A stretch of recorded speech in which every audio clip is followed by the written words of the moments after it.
What's Working? I'm Cam Marston, and folks, we have some very exciting news here at the What's Working radio show. We're excited to announce that Regions is now the presenting sponsor to What's Working with Cam Marston. If anyone questions whether Regions is in it for the help and support of small business, you can look only at the commitment they've made to this radio station, or to this radio show rather, to answer that question. In this time of COVID-19, in this time of uncertainty, Regions has stepped up to support this radio show, and in so doing, support the listeners like yourself who are small business owners. They are willing to get involved and willing to put some money behind it. And I am grateful for their support of the show, their confidence in me and my team and what it is that we're doing. Again, if you want to know who supports small business, it's Regions. And I am, and this show is, evidence, direct evidence of that. And I can't thank them enough for their support. I'm very, very proud of the relationship we have begun, and I hope to make them proud of the relationship as well. Let's get into the show. I'll begin by saying we are in a new world, and you know this, and I don't need to say that anymore. But what this means to you and me right now is that as I present out of my home studio, as I record this, you may hear sounds of life in the background. And these are the sounds of my children as they're trying to do their classes from home. And usually when I record in this home studio office, I'm all alone back here. That is not the case. And though I have signs on the door and I have asked them to keep an eye on the dog and try to prevent the dog from barking, you may hear some of that going on. I beg your forgiveness and I ask your patience. It was a client of mine in a conference call a couple of weeks ago that said, in this time, in this strange time, we need to be handing out grace like gumdrops. And I'm asking you to hand some of that to me. I'm not exactly sure what's going to happen in the course of this recording the show, but I ask you to please be patient in this new world, this home recording office of COVID-19. Now, the guest today is software related. He began the software program that he now sells. He's the entrepreneur. He's the originator of it. And it will be interesting to hear his story of where it came from. That's my goal of every show, is to get these stories, because I find each one of them, everybody's got a story to tell. And particularly when you have a good storyteller telling it, it can't be beat. Now, the origination of this begins here, of my interest in this guest begins here. I am the son of a retired dentist. My father retired about 20 years ago. And in his time of practice, I knew he was very good at what he did. And I knew that because he had patients that would travel from afar to Mobile to continue to be seen by him. They perhaps had lived here and then moved away. And rather than find a dentist locally in their new destination, they would make the effort to come back to Mobile to sit in with my father and to get his treatment. But dentistry has changed a good bit in the last 20 years. Everything, let's face it, has changed in the past 20 years. But I remember hearing people say that nothing has changed more in the technology of the practice than dentistry, due to the new alloys and compounds and technologies they use in people's mouths, on people's teeth. And I can't help but wonder how my father would fare in a time today. He was a learner, continues to be a learner, and I feel like he would have done very well. Now, one of the characteristics, though, of professionals, doctors and dentists is what I'm talking about here, attorneys fit this category as well, is while they're very good tradesmen, they're very good at doing what they do. They're masters of their craft, and they have to be in order to do it well and to pass the rigorous tests that they're put through. But they often lack the skill of running a business. And I feel like my father, I was 20 years ago, I wasn't seeing through the eyes that I see through today. I feel like he was pretty good at running the business. I may be wrong, but I feel like he was pretty good at running the business. But there are plenty of stories of others out there who are very good at what they do, but they are poor business people. In walks Adam Chronister. Adam runs a company called Pelican Point Advisors. The product that he developed for dentists in particular is called Pelident. It came out of a 250-page Excel spreadsheet program, and he boiled it down into a software application for the dental practice to teach them how to become more profitable and better business people. And from all accounts, and we'll learn here shortly when we get him on the line, it's been very successful. But in the process, Adam has learned that the problems of dentists are also the problems of small business. And he has adapted this software to apply to small businesses of many different natures, and it will be interesting to hear how he has made that adaptation. When we come back from break, I'll have Adam Chronister on the line. You're listening to What's Working. I'm Cam Marston. What's Working is presented by Regions, and I'm very, very happy to say that. We'll be back after this break.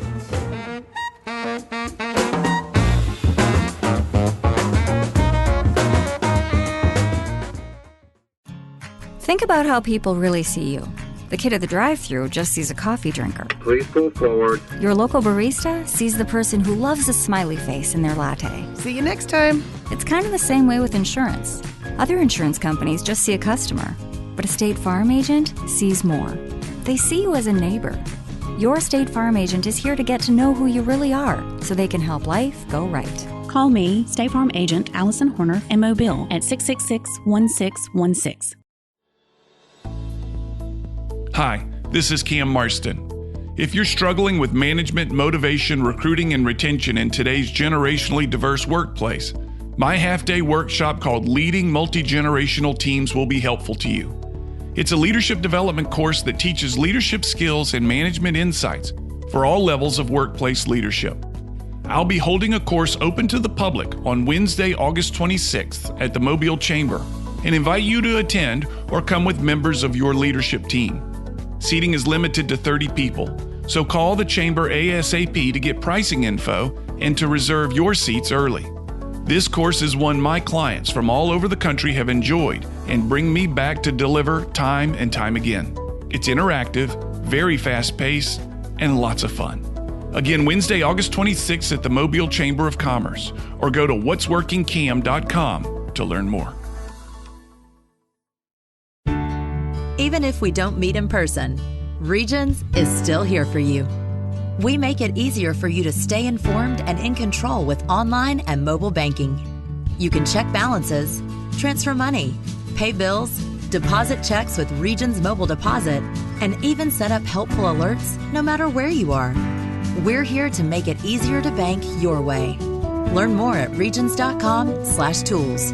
Regions Bank, member FDIC.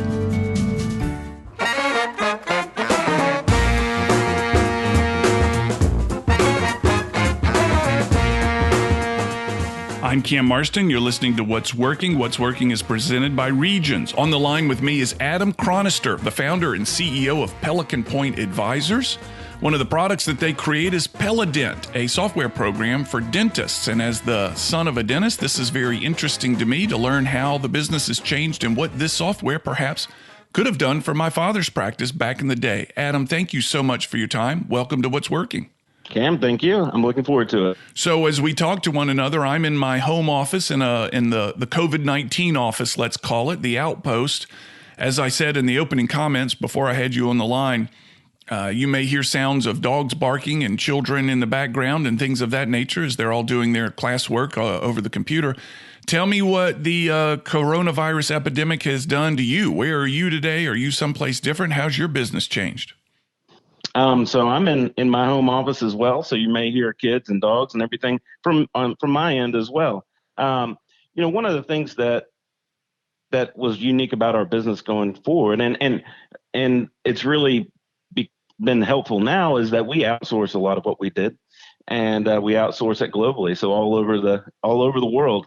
And so I'm working from home anyhow. So it's been a pretty seamless transition for me. But yeah, I'm here at my home office as well. So tell us the story of your company. Your bio says you have 20 years of leadership management. A good bit of it was as a general manager at a dental supply company. Give me the story that began Pelican Point Advisors, and then a little bit about the software product that you have. Sure. So, I ran a branch of a dental supply company, one of the largest in the U.S., and I ran a local branch. And during that time, I literally saw, probably 1,000 dentists, and they all had one thing in common, is they really struggled on the business side of their practice. So during that time, we did a very basic practice analytics software that was done in Excel. It was only 15 pages long, but as I would go out and meet new dentists, that was a value add that we gave to them. And just being able to talk to them and realize there was a very good opportunity to build something that would truly be able to change their lives. And that really began the formation of Pelican Point Advisors. And I actually started off being a consultant. Really where I wanted to help dentists is from a succession planning standpoint, where they could, have, that last 10 years of their practice, where I saw many were really struggling. They were in their slowdown stage of their business. They were working less, and therefore the value of their practice dwindled. And then when they went to go sell their practice, it wasn't worth much, and they were counting on that for retirement. So they either had to, work longer or, take a big cut from what they expected. So I really wanted to help them on that 10-year journey. And when I started off working with a couple dentists and realized really quickly that just with small habit changes that we could accelerate their practice like never before. And we actually had one dentist who was able to nearly double the profitability of his practice. And it was done through small changes. It was no magic wand. We put them on a budget. We showed them how that budget related to what they were doing clinically. And once they understood and we met with them regularly, great things happened. So during that time, I wrote that 10-page Excel spreadsheet turned into one that was 250 pages. Yeah, I see that in your bio, a 250-page Excel spreadsheet. That's a remarkable thing. But keep telling your story. Sorry to interrupt. No, sure. It's a beast. But one thing I realized is that nobody besides me would ever really look at that. Yeah. So I needed to make that 250 page Excel spreadsheet. I needed to make it simple, and I needed to make it cloud-based in a software that they could access anywhere. And that led to the formation of Pelident. So you saw the opportunity to help these dentists, particularly I'm interested in what you said, in the last 10 years of their business, where their behaviors are of slowdown, yet the value of their business needs to be increased in that time. It's a conflicting behaviors, right? Absolutely. Was it a tough sell for an outsider to sit in front of a dentist who's been in his or her profession for 25 years and tell them you need to change your behavior, or were they hurting and are looking for a solution? So it was a tough sell, because it's one of those that, it's hard to sell a solution to a problem they don't really realize they have, excuse me. So it was a tough sell. And that's why I'm now selling software, which is a much easier sell. Yeah. Yeah. Now, does the software teach? So my father, and perhaps it's unfair to even use my father as an example, because he retired 20 years ago and things were very much different at that time. But I was somewhat familiar with this practice as his son, and hearing about it and seeing it from time to time. What would I see differently in my father's practice had he been using your software at that time? It's knowledge. So one of the things that, it's a data software. So we provide knowledge, but what it really does, it bridges the gap between the financial side of a practice and the clinical side of a practice, because those two things are very separate. And but when we relate how things are happening financially to how things are going clinically, then the big picture really comes in play. So it makes understanding your practice so much easier. So his behaviors, you would be able to tell him, this behavior you do is a revenue generator. This behavior you do is not a revenue generator, or is a break-even generator. Focus on the first, try to get rid of the second. Is it as simple as that? It's as simple as that. So it's for example, traditionally, and your father probably monitored this as well, but he probably monitored production per hour, which was very common in the dental world. But measuring production per hour, but not knowing your expense per hour, doesn't really tell you anything. Because if your expenses are really high, then, for example, say we had 1,000, I produce $1,000 an hour, and my expenses are $800 an hour. Well, my profit's $200. But if I produce at $1,000 an hour, my expenses were $500, then my profit is $500 per hour. That profit per hour is much more powerful than the production per hour. But those two never talked. Oh, really? Never talk. So what was in the dental world, and I know that you've transformed the software to manage other things. I want to talk to you about that. What was the big surprising thing in the dental world that was the expense that most of the dentists didn't realize was so great? It's the culmination of all of them. Is they don't necessarily monitor expenses like they should. So it's the culmination of the all. And one of the big things, I've met with thousands of dentists. Very, very few have a budget, yet they run a $1 million plus business. That one simple thing is life changing for them if they do it and they follow it. Is the difficulty from your end getting them to follow it, or is it once they've tried it, they're all in? Is it a discipline that you're trying to sell them? So it is difficult. It is difficult. And, that leads me to actually, we just signed an exclusivity with one of the country's largest CPA firms for our dental software so that they can then go in and part of their value add each month, they can then monitor that and begin to work with them and be a consultant. One of the things that I've found is most dentists don't necessarily want to look at that software every day. They want someone else to look at it and tell them what they need to do. Oh, really? They're looking to get instruction. They're, I think of them in my mind's eye as a self-employed, a self-motivator. They don't like to get told what to do. But what you're telling me is they want somebody to guide their behavior on a regular basis. In certain aspects. Yeah. In certain aspects. Now, they do love the freedom of business ownership, the vast majority of them. The dental industry is still about 80% privately owned. Yeah. So they love the freedom. They love the sense of control of being, able to control their own destiny. But at the same time, they're like any other business owner. They feel, sometimes they feel like they're on an island.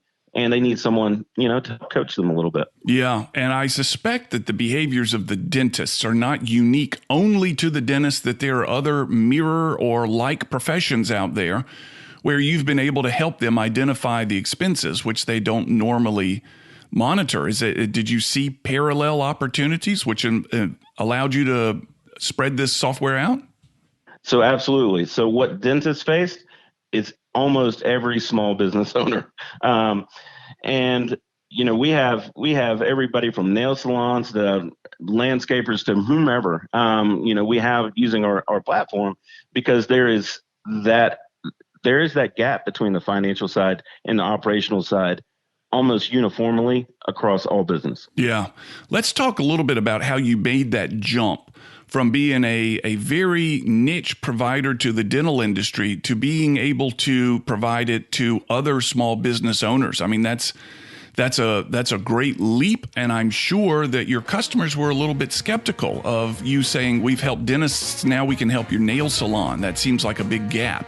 Let's talk about how you did that and how you sold that when we come back from break. 251-260-8100, folks. That's the number. That's our phone/text line, 251-260-8100. Leave us your questions. Give us your thoughts. Let us know who we need to interview. You're listening to What's Working. I'm Cam Marston. What's Working? Presented by Regions. We'll be back after this break.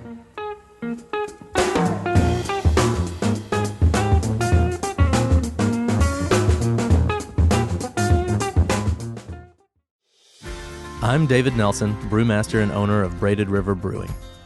We want beer that goes along no matter where the adventure takes us and that doesn't make us choose between great beer and drinkability. We're drawn to the Delta and united by beer because to us, the best way to celebrate the Delta is to slow down and savor the moments and the beer together. Come visit our tap room in downtown Mobile and ask for us at your favorite bar or restaurant. Visit online at braidedriverbrewing.com. Investing, connecting, leading, providing. The Community Foundation of South Alabama brings together philanthropic assets to make Southwest Alabama a better place to live, work, and play. We link donors to philanthropy. Working with you, we build communities. Contact us at communityfoundationsa.org. Human Resource Departments spend countless hours on insurance billing mistakes, Obamacare rules, and compliance. Employee benefits serve the purpose of recruiting, retaining, and rewarding employees. We can handle all of your benefit needs with cost-effective products, employee enrollments, and handle your HR issues. Benefit admin doesn't have to be complicated. My name is Michael Cowart Jr. of the Cowart Group, and we specialize in helping businesses with their employee benefit packages. Visit cowartassociates.com.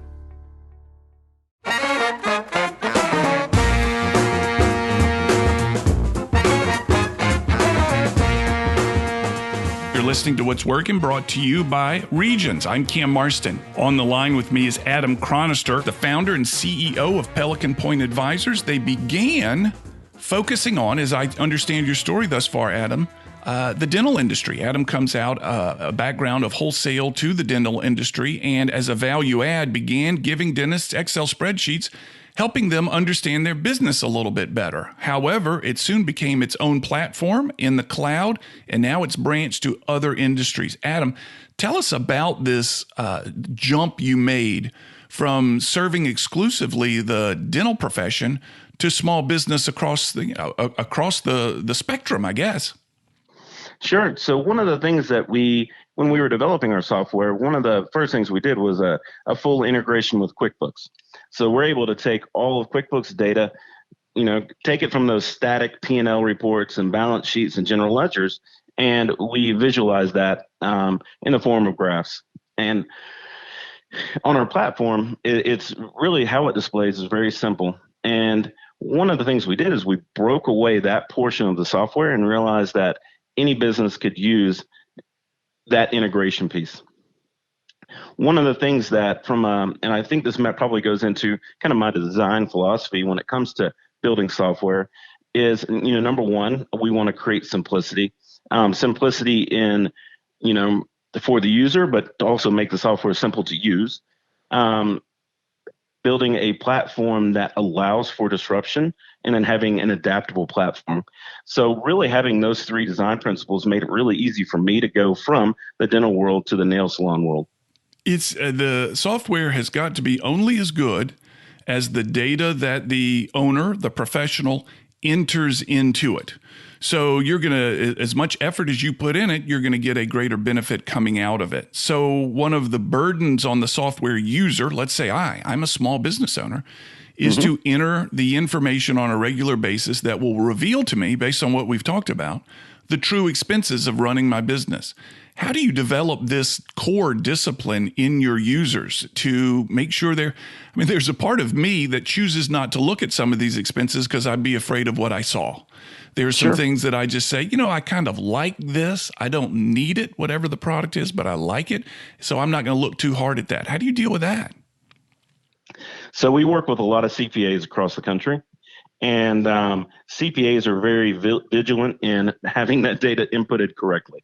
So that part's pretty easy because the data generally is fairly accurate when a CPA is entering it. So one of the things that really allowed us to be successful is that we create a barrier of separation between the accounting software and the client. Meaning, if the CPA firm is doing the bookkeeping for the client has full access to all the reports and everything through our software, but never has to go into QuickBooks. So it creates that simplicity because we do it in a very easy way versus QuickBooks, which can be somewhat complicated. Oh my gosh, my QuickBooks, I've got QuickBooks Online, and it is intimidating, and there are reports and fields and things. I have no idea exactly what they do. I have a sense that they're probably important to me, but my goodness, the fear of opening that thing up and realize, I just try to avoid it. Keep it simple. I bet I use 1/10 of the capability of this QuickBooks thing that's supposed to run my business. And I suppose I'm not unusual in that regard. So you turn it over to the accountant to make sure the content is entered correctly regularly, huh? Yep, absolutely. Tell me about this. So one of the things you said about the dental practice that was so interesting to me is that final 10 years, that wind down period where dentists usually start, in my experience, take half day off on Friday, all day off on Wednesday, and every third Tuesday is also a new day off. And it's harder and harder to get on their calendar. At the same time, the prices for a checkup tend to keep going up, and you think, why am I this does not seem good from the customer's point of view, and that maybe that's a personal conversation or a personal issue. But it's got to be very tantalizing when you look at the dentist, and I want to also talk about the other uses of the software, to say your final 10 years are the years where you price your business to sell. Most dentists work opposite in that the behaviors they choose in their final 10 years reduce the value of their practice. That sales effort of yours to say these final 10 years through our software are going to make your practice more valuable while still giving you the luxuries of small business ownership has got to be intoxicating to them. Tell me about them when you tell them that. Absolutely. So, dentists are like any other small business owner. They go through a cycle, and I'll take that back. They're like any other lifestyle business owner. Yeah. Meaning that they run their business to feed their lifestyle, which there's absolutely nothing wrong with that. Yeah. People want to have a good lifestyle. Absolutely nothing wrong with that. But they go through this phase in their career. And it's really 3 distinct phases that most business goes through. And it's that early startup, high growth on this curve model. And then they get to this maintain level. And that maintain level is where it's the regular work week. Hours are very consistent, but they porpoise in growth. So one year they may do really well. The next year they may, not do as well. But it's fairly consistent, and maybe even a little bit of growth over time. Then they get to this last stage of their practice to where they're, I've been doing this for 35 years. I'm ready to slow down. I want to enjoy more of my lifestyle. I want to begin to work less. I don't need to make as much money as I used to. My house may be paid off, those kind of things. So in their mind, because they're working towards their lifestyle, is I can work a little less, maybe not make quite as much, but that's okay. And then that becomes intoxicating to them to where, they can go from, I take every Friday off to I take every Monday and Friday off. Right. So I've got a 5-day weekend, and that may end up to where they're working 2 days a week. So the value of the practice just continually dwindles. So absolutely, if we can get them at that in that maintain stage and show them and kind of do some forecast modeling of showing them, hey, if you continue to push through that or sell now versus waiting that additional 10 years, your practice may be worth more. And I'm curious if the software offers human resources or coaching of that nature. Is it all numbers driven, or in part of valuing their practice, do they have to look at staff and the staff that they hire? Absolutely. Staff, there's so many things that matter. One of the other things that matter are the age of their patients, which nobody thinks about. Oh, tell me about that. That's fascinating. Patients tend to age with their dentist because there's patients tend to be loyal to their dentist. So if I'm a young dentist and I'm looking to buy a practice, would I rather have a patient base that's all 40-year-olds or one that's all 60-year-olds? Sure. So that software you offer, does it track the patient age, or is that something you've just got to be aware of? It does. It tracks the patient's age. Yep. That's fascinating. This sounds very similar to a financial advisor.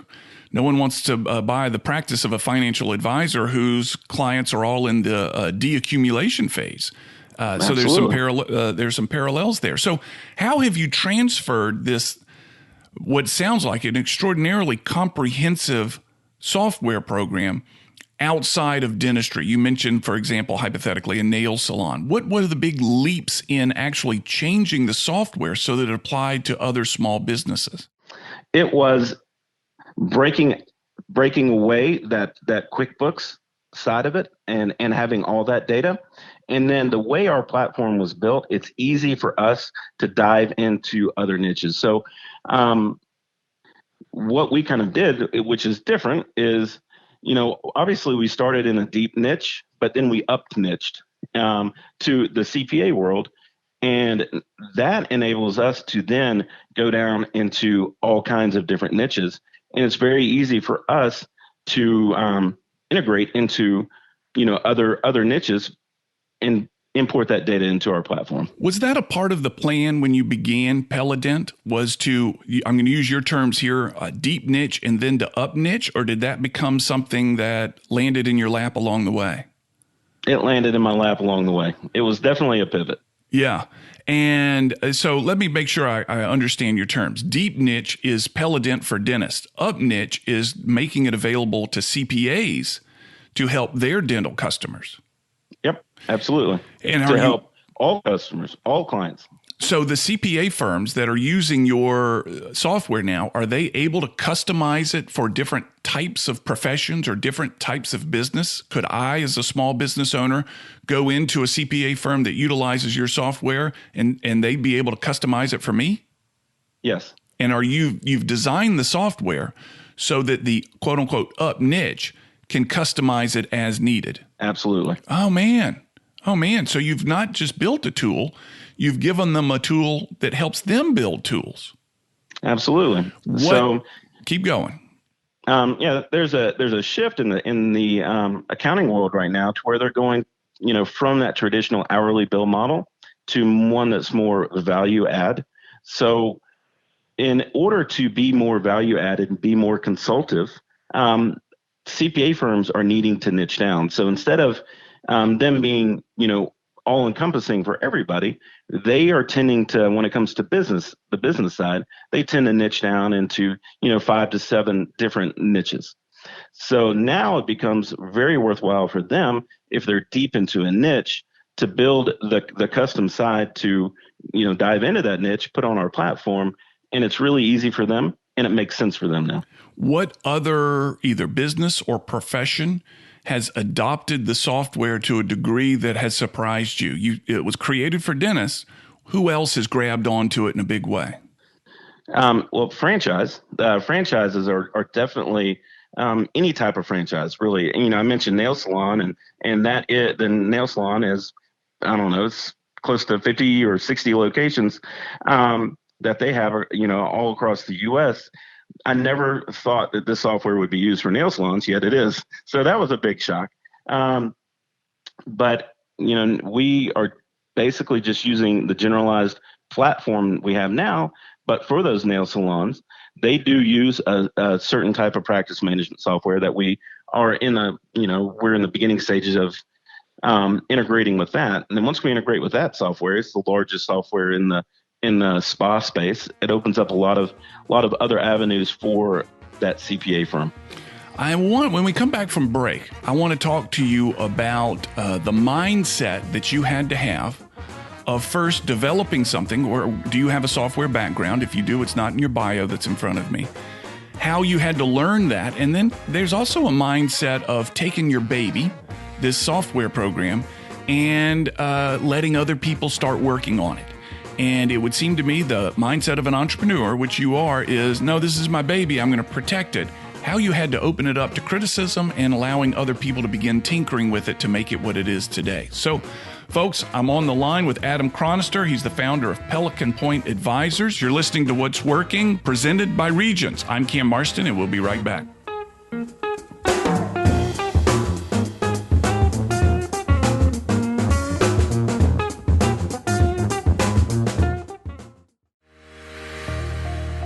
The Community Foundation of South Alabama links donors to philanthropy, builds networks across 8 counties, and builds dreams for those in need. Through our donors' gifts, we make investments that enhance our community via initiatives with broad impact. Working with you, we build communities. Contact us at communityfoundationsa.org. Life insurance is one of those subjects that make people want to change the subject rather than admit they probably don't have enough.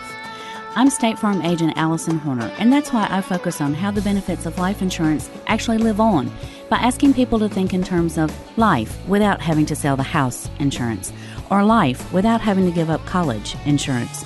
Find out how the benefits of life insurance can live on for your family. Call me, State Farm agent Allison Horner, and get to a better state with State Farm. I'm Matt Armbruster with Ransom Ministries. We help people in our community that most others have given up on.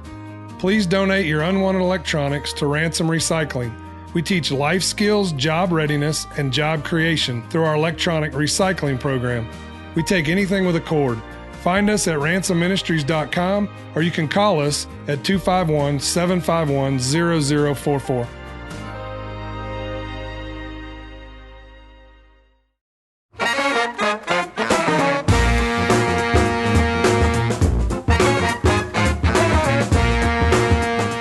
Listening to What's Working. I'm Cam Marston. What's Working is brought to you by Regions. Adam Chronister has over 20 years of leadership and management, 10 of which include the role of general manager at a dental supply company. This led him to becoming the CEO of Pelican Point Advisors, which began with a software called Pelident, which has now been adopted across industry, across platform. Adam, tell me the mindset you had to take on to allow other people to begin tinkering with your product. This is not the mindset of an entrepreneur generally. They're very defensive and protective of their idea, but it sounds like you got a lot of hands in the pot these days. Tell me about that transition for you. I think it goes back to my core principle of why I'm even doing this. And I truly want to help small business succeed. And it's as simple as that. So, I have to be open-minded and understand that, especially if I go into other industries, that there needs to be an adaptive quality to my software. And that was going back to my 3 core design principles. That was one of those, is that I wanted to build something that was adaptable, that, could change over time easily. Because obviously times change. I mean, look at where we are now. Obviously, business moving forward after we get through this COVID thing is going to be drastically different. More and more people are working from home. So building an adaptive platform means that it can be used regardless of what's happening in the industry or other industries. I'm curious if you had a mentor guiding you on these principles, if this was something that you had in your mind from the get-go, or did you have kind of a coach helping you think these things through? So I've had a lot of coaches. One of the things I realized really early on is I do not know everything, and I never will. And other people know things that I don't know, and other people know things that I know that I don't know. So, I wanted to make sure that I have as much coaching as possible. But those design principles that I have were something that were just I came up with. After all kinds of research and understanding and really looking at the need in industries, those are kind of what we built our platform on. Did you have this in mind as a goal from the get-go when you started or you got to the management level of the dental supply company? Was it always in the back of your mind that you wanted to strike out on your own, or did you make yourself do this? So I think that goes back to kind of my career history. I got a degree in archaeology from Mississippi State University. Of course, it makes perfect sense. Hail State. But when I graduated, I wanted a job, and I'm fascinated. I'm really a curious person, and that's really what led me to archaeology to begin with. But I knew that I needed a job that was going to be a little more stable and a little more lucrative. And I was fresh out of college, so I started running a restaurant. And, restaurant taught me a lot about leadership. I ended up running, a couple $1 million a year restaurant in Starkville, and was young. I was 22 years old running that. I learned so much. I made so many mistakes. But I had a good career very early on. But it wasn't as fulfilling as I truly wanted it to be. So I had an opportunity to actually move back to Mobile, which was, my hometown, and I became a kitchen manager. So I took a big step down and ended up running that restaurant within, I think it was 3 years. So I was 26, and this was a much larger restaurant than the one I was running in Starkville. But still, I had that feeling of I wasn't fulfilled as I wanted to be. So I took another step down and actually started off in the dental world as an operation manager and ended up running that branch several years after. So in my career, I've always taken a step down to move up. So I think entrepreneurship is that same natural step for me. I took a step down so that I can move up to another level.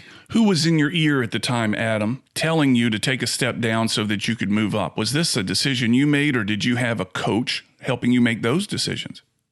So I've had mentors throughout all my career, and but one thing I realized is that not all, people sometimes think of a mentor as somebody that's helping you and guiding you. A lot of my mentors were people that were not very good leaders, and I learned from them. So by being a bad leader, I learned from them. They were a mentor for me.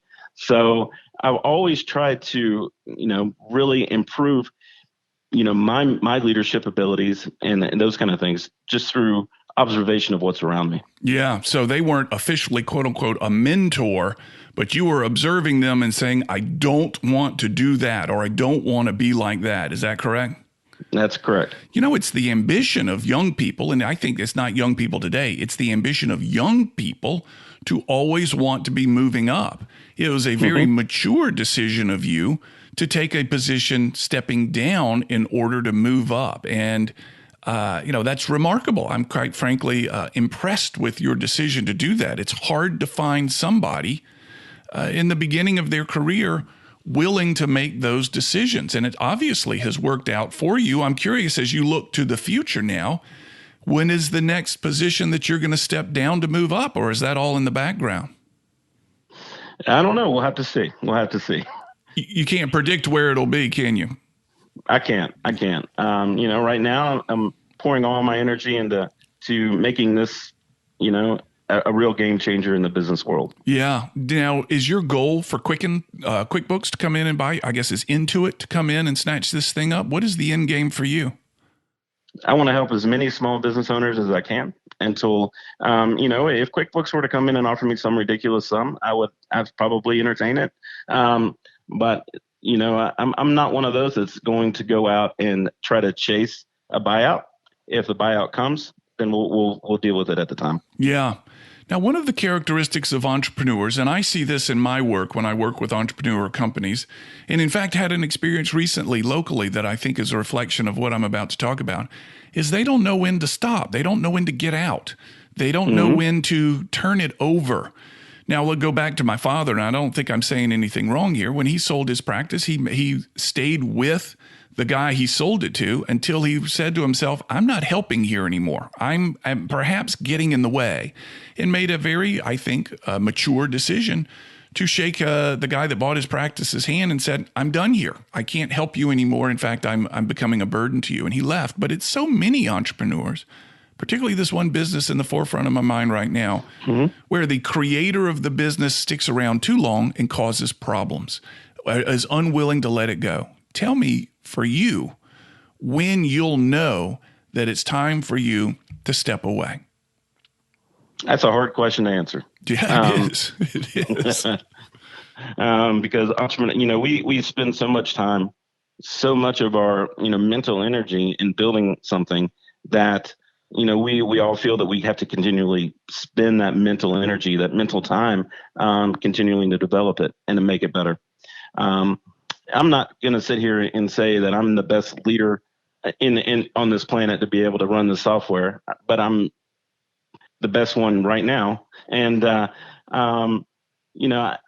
I think there will come a point, just because it's in my mindset that I love new things, that I will have to step aside to develop something different. Tell me right now, are there niches? You mentioned the franchise niche, and goodness knows, as you said that, my mind lit up because it seems like it would be a beautiful product for franchises. What other niches are you trying to get the product into? Construction, healthcare in general, or two big ones, especially, I think with everything that's going on in the healthcare world and right now, once we get through this, there's going to be such a need to understand the flow of money in a business that I think healthcare is a great one. So is construction. That everybody's they're going to change how they're looking at things, because right now they're not working, they're not making money. They have to perform at a higher level in order to, once they get back, they have to perform at that higher level And the only way to do that is understand what's going on within your business. Yeah. So those are two niches that I really want to get into. So it sounds like this travesty that we're all living through, the COVID-19 world, is ultimately going to be a boon for your business. I mean, I can't imagine that it's going to be an immediate bump for you, but down the road, people are going to say, I need to understand this more clearly. And that's when your software will rise to the top. I'm not going to say a boom. I don't want to, this is a horrific situation. And I don't want to, think that, I'm benefiting off of it, but I think that the purpose that will serve will truly help a lot of people out. Yeah. And that is my hope. Tell me this. It's a question I've enjoyed asking recently on this show. Give me the one or two people, you don't have to use their names, but you're most dependent upon to do their job, to do your job. Who are they? What do they do? From inside the business or from a mentor standpoint? From inside the business. Obviously, I have developers, and my developers are not in the U.S., but they are fantastic at what they do. So actually, in an entire software engineering firm that I've hired most of them, and they do a fantastic job.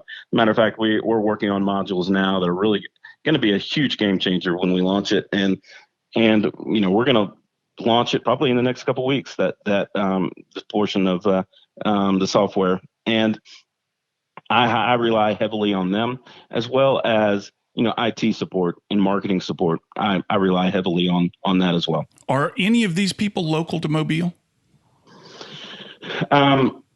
Yes. They are. Yes. So I do outsource through a marketing company, and they do IT as well. So it kind of worked out. It's two separate companies, same person, but. So yeah, absolutely. So if someone is interested in your software and whether it applies to their business, how can they learn more? They can visit our website, and we're actually going to be launching a new website, but right now it's www.pelident.com, and they can go from there and ask any questions and all that good stuff. Final question, Adam. Pelican Point Advisors. Is this Pelican Point over the bay? Is this the one I recognize? It is. Yeah. It is. So, long story short, I happened to be over there fishing one day, and at Pelican Point when all of this kind of hit me of where I wanted to go. So what better homage than to call it Pelican Point Advisors, right? I love it. I absolutely love it. Adam Chronister is the CEO and founder of said Pelican Point Advisors. Sounds like, as so many of these businesses that we talk to, they've got a tiger by the tail. The market is going to continue to grow for him. The COVID-19 issue is not something that he's going to capitalize on, but it's going to make people realize that they need to know more about their numbers, and the Pelident software that he's offering may be a source of that information. Adam, we wish you the best of luck. I'd love to check in with you a year from now and see how that new launch that you're talking about in a couple of weeks is done for you. Absolutely. Thanks for having me on. I'm glad to have you on. Folks, you're listening to What's Working. I'm Cam Marston, and What's Working is presented by Regions. Give us a call, send us a text, 251-260-8100, or you can find us on Facebook, What's Working with Cam Marston. Search also on Instagram, What's Working with Cam Marston. All one word, no apostrophes. You can find us on Twitter as well, or email me directly, cam@whatsworkingcam.com. We'll be back after this break.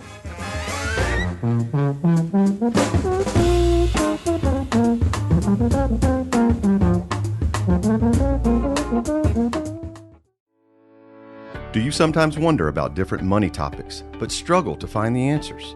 The Every Dollar Counts podcast with Gulf Coast experts Josh Knoll and Jay Stubbs is made for those folks serious about their financial plan and looking for answers. Josh and Jay dedicate their time to explaining the various services and products available, as well as discussing lifestyle and money interests of the modern-day family. Tune in to Every Dollar Counts on Apple Podcasts and everywhere else you get your favorite podcasts.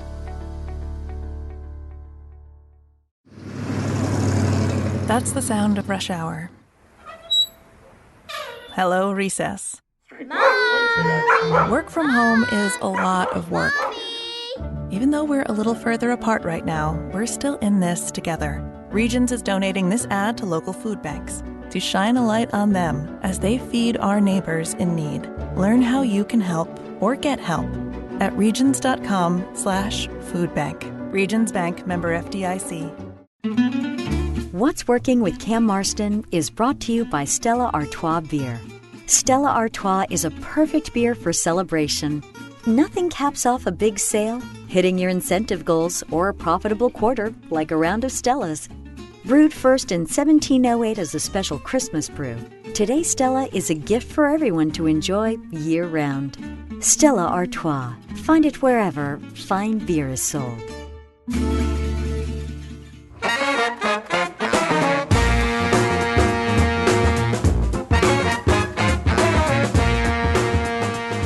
Adam deserves a lot of credit for his willingness to change the product that he was creating along the way to support a newfound market. I'm afraid there are a lot of entrepreneurs, and I'm raising my hand here, who began a business and had an inflexible view about how they would be successful and continued to push perhaps with the same products and the same topics and down the same avenues, only to realize at a certain time that they had to change too late, that their change would actually put them behind. And his willingness to accept the coaching, and I think in that, find coaches, find mentors, to always be aware of the lessons being learned. It's a lesson for all of us, frankly. What is the lesson that I'm being given right now? Adam has been unchanged, he said, since the COVID-19 virus has had us all changing our behavior. He's worked from home. His workforce is all remote. And I can't help but wonder if that's the way going forward, quite frankly.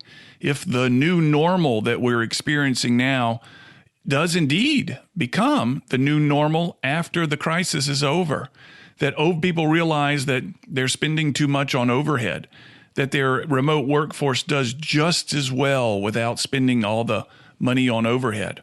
Or, and I saw somebody predict that there's the end of face-to-face business, and we're learning that right now. I hope not, because I'm a big believer in the need for human interaction to keep us sane and happy and feeling normal. Isolation is not the way to go. It's a reason that prisoners, when they behave poorly, are put into isolation and they hate it. It's not what we should do. So I can't help but wonder if this new normal will include isolation being electronic communication exclusively. I hope not. I don't know. Anyway, Adam taught me a little bit about the need to find mentors, the need to seek coaching, and the need to listen to those coaches as well. Folks, we're going to wrap it up. We'll have another show next week. Let me remind you of the social media stuff that we're doing, as well as the two that are still relatively new shows. The social media, find us on Instagram, What's Working with Cam Marston. Find us on Facebook at that same location. You can email me directly, cam@whatsworking.com.